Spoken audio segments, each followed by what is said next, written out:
केंद्रीय मंत्री ज्योतिरादित्य सिंधिया इस समय चर्चा में बने हुए हैं। संसद में उनके दिए गए धमाकेदार भाषण की हर तरफ बात हो रही है। इन सब के तरह एक ऐसा पहलू भी है जिसने खुद सिंधिया को ही परेशानी में डाला हुआ है। दरअसल मध्य प्रदेश में होने वाले विधानसभा चुनाव से पहले बीजेपी नेताओं के पार्टी छोड़ने का सिलसिला जारी है। खासकर शिवपुरी जिले में 2 महीने में ही पार्टी के 4 बड़े स्थानीय नेताओं ने साथ छोड़ दिया है। इनमें से 3 सिंधिया समर्थक नेता शामिल हैं, जबकि एक नेता मूल बीजेपी से जुड़े हुए हैं। ऐसे में सवाल उठता है कि आखिर सिंधिया अपने समर्थकों को रोक क्यों नहीं पा रहे।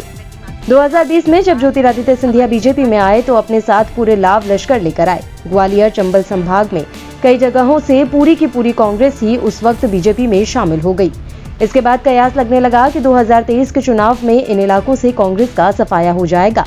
लेकिन सिंधिया के साथ बीजेपी में गए एक बड़े धड़े का आरोप है कि सिंधिया जब बीजेपी में जा रहे थे तो सबको उचित सम्मान और पद देने का आश्वासन दिया था, लेकिन ऐसा करने में अब असफल रहे। सिंधिया सिर्फ अपने किचन कैबिनेट के लोगों को पद दिलाने में ही कामयाब हो पाए हैं। समर्थकों का ये भी मानना है कि सिंधिया कांग्रेस में जब थे तो हाईकमान के बूते अपने लोगों को सेटल कर लेते थे, लेकिन बीजेपी में ये संभव नहीं हो पा रहा है। आने वाले दिनों में सिंधिया अकेले रह जाएंगे। सिंधिया समर्थक नेताओं को भविष्य की भी चिंता सता रही है।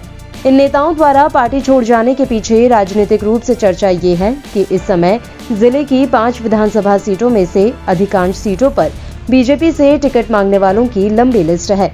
कहा जा रहा है कि पार्टी छोड़ने का एक कारण ये भी है कि नेताओं को फिलहाल टिकट मिलने के जो चांस हैं वो बेहद ही कम नजर आ रहे हैं।